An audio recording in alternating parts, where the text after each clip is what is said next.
In today's video, I'm going to teach you how to add error bars to column graphs in Google Sheets. If you want to make your chart more informative and easier to interpret, adding error bars is a great option. Error bars help show variation or uncertainty in your data, which can be especially useful when you're presenting results, comparing values, or explaining how consistent your data is. In Google Sheets, the process is simple once your chart is already in place. To begin, select your new data grid, making sure to exclude the column labeled Custom Error Value. Once that range is highlighted, go to the Insert menu at the top and choose Chart.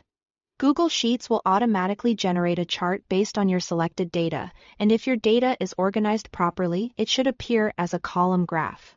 If it doesn't appear exactly the way you expect, you can still continue and adjust it afterward. Next, double-click the chart. This will open the Chart Editor panel, which is where all the formatting and customization options are located. If you already have an existing column chart, you can simply double-click that chart to bring up the same editor without needing to create a new one. Once the chart editor is open, click the Customize tab at the top of the panel. This section contains the visual settings for your chart. From there, click Series to expand the options related, specifically to the data bars in your column chart.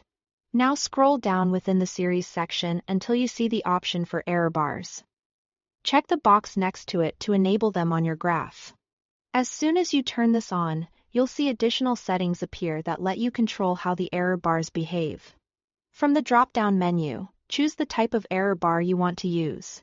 If you select Constant, Google Sheets will apply the same fixed numerical value to every bar in the chart.